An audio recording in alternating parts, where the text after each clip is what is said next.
મારું નામ પંકજભાઈ છે. તમારું નામ? ભરતભાઈ કોરાટ. ભરતભાઈ કોરાટ.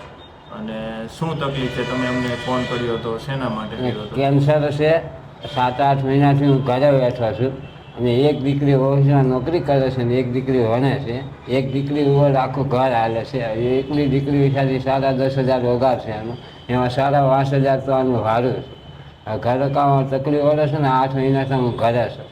અને કેન્સરનું ઓપરેશન કરાવ્યું છે. ઓપરેશન તો કારમાં થયું છે પણ ઘણા ખરા રિપોર્ટો, રાજની દવાઓ એ બધું 60,000 રૂપિયા ઘરના નાખ્યા છે. હીરો દેખાતો નથી, ટાઈમ આવી દીધી. તમે હીરામાં કામ કરતા? હા, હીરામાં જ જતો હતો. કેટલો પગાર આપતો? હીરામાં તો 17,000-18,000નું કામ કરતો હતો અને અત્યારે તો આ વર્ષ તો આખું હેલ એવી ગયું છે. અને પરિવારમાં અત્યારે કોણ કોણ છે? પરિવારમાં એક દીકરી છે, બીજું કોઈ નહીં. 3 દીકરી છે. એક દીકરીને સાસરે છે. અત્યારે આ પરિવારમાં એક દીકરી અને એક 3 માણસ છે. એટલે બધું ઘરનું ગુજરાન અત્યારે દીકરી ઉપર એકલી દીકરી ઉપર આવે છે. અને તમારે કેટલો સમય છે ઓપરેશન કરાવ્યું? ઓપરેશન કરાવ્યું 3.5 મહિના થયા. હજી આ રિકવર થતાં હજી 2 મહિના લાગશે. ખાવાનું નથી આવતું, હજી દૂધ વરસ છે. દૂધ અને બિસ્કીટનો હુક્કો કરી પીવાનું આવે છે.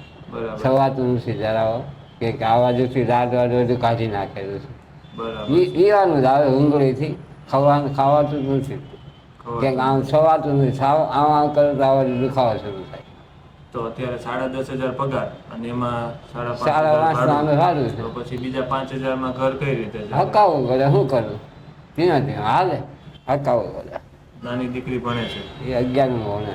હવે એ 10માં વાંચતે ન કરે, એને ઉરી કરી ન કરે. ન વાંચતે હોત તો નહોતી ભણાવી, પણ વાંચતે એટલે ભણાવી પડશે એને.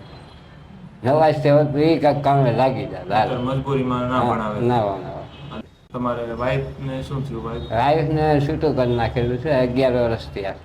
અને 3 છોકરીઓ હતી, 3ને એ રાખી છે. એને છોકરીઓ નહોતી રહેતી, એ બીજું ઘર કરી લીધું. બરાબર. કોઈ દીકરો હતો કે નહીં? કોઈ નહીં. પછી તમે બીજી વાર લગ્ન નથી કર્યા? 3 દીકરીઓ હતી, પછી બીજી વાર કાંઈ લગ્ન કર્યા.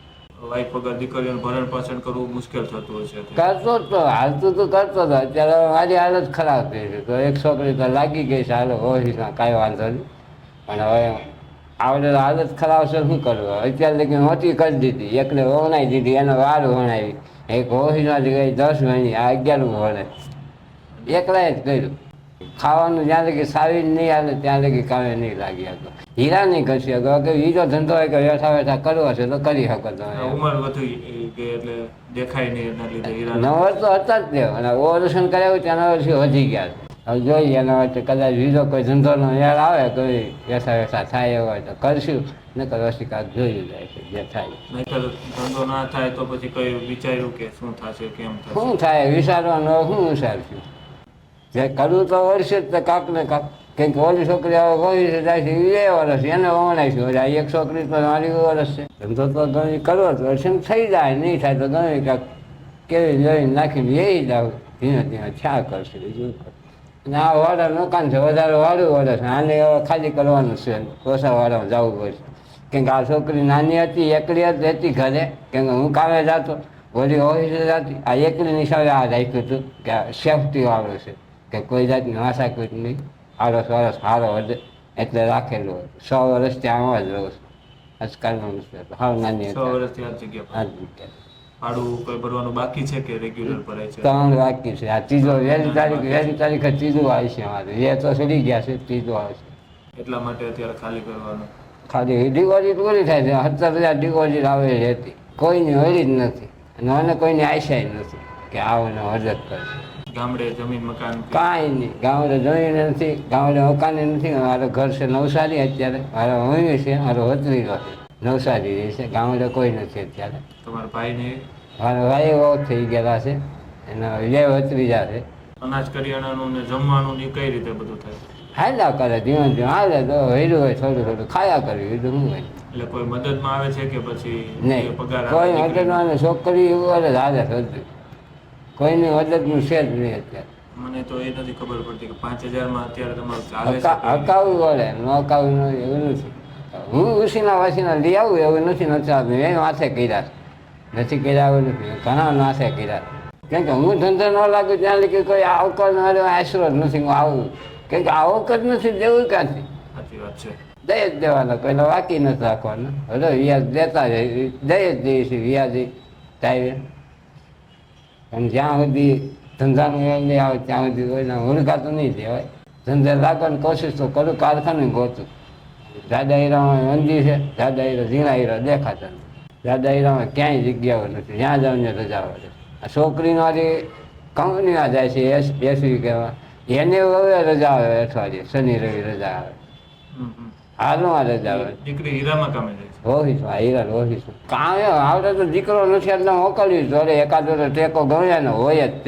દીકરીઓ જાતી હોય ને દીકરા બધા એક જ છે અત્યારે. એવું નથી માનવાનું કે દીકરો કમાય ને દીકરી ન કમાય. દીકરાને હારવાર જ કમાય. પણ કદાચ દીકરો હોત તો તમારે આજે તો એ તો ઘણા ફેર. થોડોક એમ તમારી જે પણ જરૂરિયાત હોય ત્યાં તમારે પ્રાથમિક જરૂરિયાત શું છે કે જે તમારે અત્યારે અટકેલું છે? અટકેલું તો એલા મારે આનું વાડું અટકેલું છે નહીં, વાડું અટક્યું છે. અનાજની કીટ અત્યારે જે તમારે પ્રાથમિક જરૂરિયાત તો આમ અનાજ કરિયાણાની છે ને વધારે? અનાજ કરિયાણું ધકાઈ દઈશ, વાંધો ન આવે. ધીમે અત્યારે ધીમે છે કે નથી કરે? હશે એવું ચોખા વેડ્યા, થોડા ઘઉં વેડ્યા, બાકી બીજું જોવે શાક બકાલું જોવે દરરોજ લાવવાનું.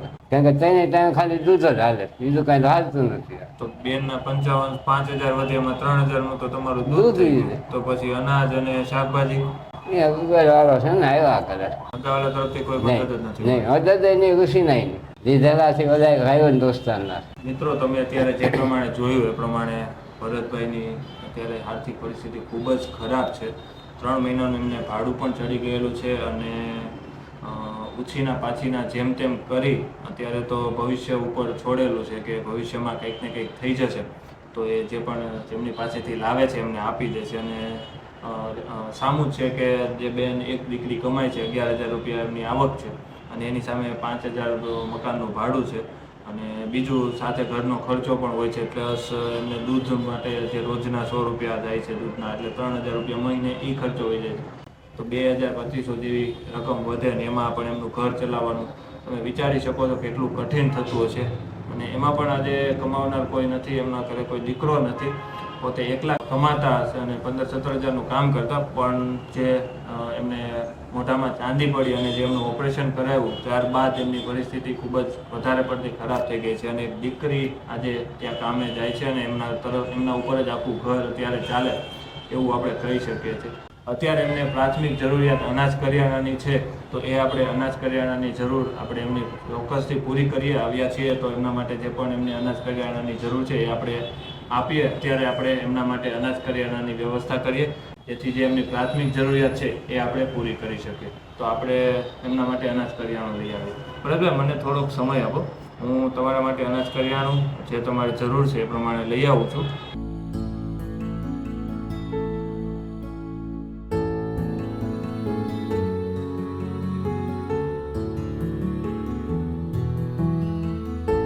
કાકાને ખાલી દૂધ ને બિસ્કિટ જ ખાવાનું હોય છે એટલે 3 પેકેટ સ્પેશિયલ કાકા માટે આપણે બિસ્કિટ લાવ્યા. 3 પેકેટ બિસ્કિટ.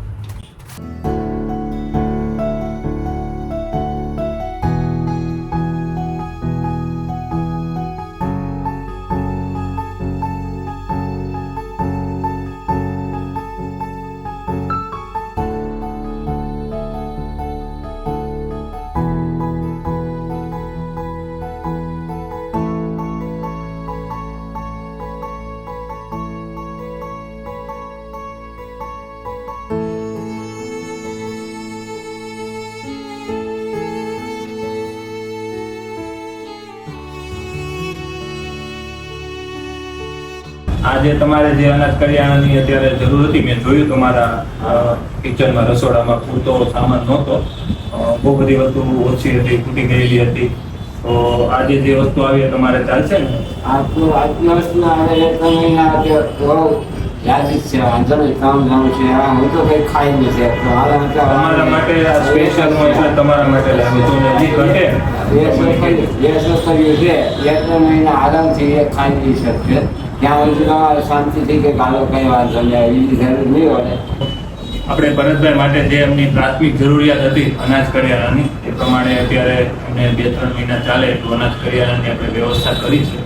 જેમણે પણ આ પરિવાર માટે ભરતભાઈ માટે અનાજ કરિયાણા માટે સહયોગ કરેલ છે મંથનભાઈ અને રાહુલભાઈ ચિંગાડિયા કે જેઓ UK લંડનના રહેવાસી છે અને એમના દ્વારા આજે એક પરિવાર માટે સપોર્ટ ત્યાં વિદેશ બેઠા આપણા ગ્રુપ થકી આજે ભરતભાઈ માટે સપોર્ટ મોકલે છે. એ બદલ એમનો અને એમના સિંગાડિયા પરિવારનો ખૂબ ખૂબ આભાર. આજે એક પરિવાર માટે નિમિત્ત બન્યા છે અને પરિવાર માટે એમને સપોર્ટ મોકલ્યો છે. જે પણ મદદ તમને મોકલી છે ને એ મંથનભાઈ અને રાહુલભાઈ છે, સિંગાડિયા પરિવાર છે, જે લંડન અમેરિકામાં રહે છે અને ત્યાંથી તમને સપોર્ટ મોકલ્યો છે. એ મંથનભાઈ અને રાહુલભાઈ સિંગાડિયાનો દિલથી ધન્યવાદ માનું છું અને આવી જ રીતે બીજાના સાથ સહકાર આપતા રહે, ભગવાન એના ધંધામાં ચલાવે એવી દિલથી પ્રાર્થના કરું છું. એમને જે ભરતભાઈને જે પ્રમાણે જરૂર હતી એ પ્રમાણે અનાજ કરિયાણાની પ્રાથમિક વ્યવસ્થા તો મંથનભાઈ અને રાહુલભાઈ તેમજ એમના પરિવાર દ્વારા મદદ કરી છે. બાકી એમને જે પણ બીજી આર્થિક રીતે મદદની જરૂર છે એ માટે હું અત્યારે 5,000 રૂપિયા એમને એમના બેંક એકાઉન્ટ નંબરમાં અત્યારે આપું છું કે જે એ સપોર્ટ છે કે જે તમે લોકો જે વિડીયો જોવો છો અને જે 100, 200, 500 જે પણ આપણા ગ્રુપને આપણા કાર્યને જોઈને તમે લોકો જે આપણા ગૂગલ પેમાં કે આપણા બેંક ડિટેલમાં સહયોગ કરો છો એ સહયોગમાંથી આજે આપણા સૌ HRK હેલ્પ પરિવાર વતી 5,000ની રોકડ મદદ જે આજે હું ભરતભાઈને અત્યારે આપતો જાઉં છું અને જે ટ્રાન્ઝેક્શન અત્યારે હું ઓન વિડીયો કરી આપું છું.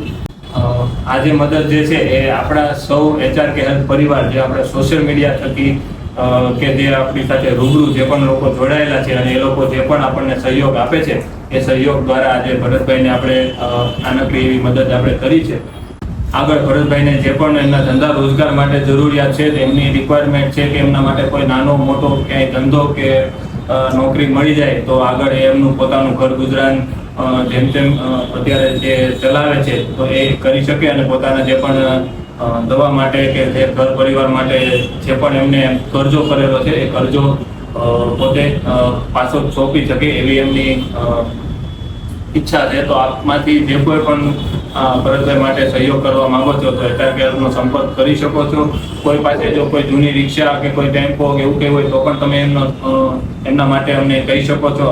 એ પણ કામ કરવા તૈયાર છે. ફરી એકવાર મંથનભાઈ અને રાહુલભાઈ તેમજ એમના સંપૂર્ણ પરિવારનો દિલથી ખૂબ ખૂબ આભાર કે તેઓ આજે જરૂરિયાતમંદ પરિવાર માટે સપોર્ટ મોકલ્યો છે. તેઓ જ્યાં પણ હોય દિન પ્રતિદિન એમના કામમાં એમના પરિવારમાં પ્રગતિ થતી રહે અને આવી જ રીતે વધુમાં વધુ પરિવારને સપોર્ટ મોકલતા રહે એવી આપણે ભગવાનને પ્રાર્થના કરીએ છીએ. મળીએ છીએ ફરી પાછા નવા વિડીયોમાં નવા વ્યક્તિ સાથે નવા વિચાર સાથે. ત્યાં સુધી આપ સૌનું ધ્યાન રાખજો. ફરી એકવાર કહીશ કે ભરતભાઈ માટે કંઈ પણ કામ ધંધો કે નોકરી હોય તમારી પાસે તો તમે ચોક્કસથી જાણ કરજો જેથી કરીને એક વ્યક્તિને એનું કામ મળી શકે અને પોતે પોતાના પગ પર ફરી પાછા ઊભા થઈ શકે. મળીએ છીએ ફરી પાછા નવા વિડીયોમાં. જય હિન્દ, જય ભારત.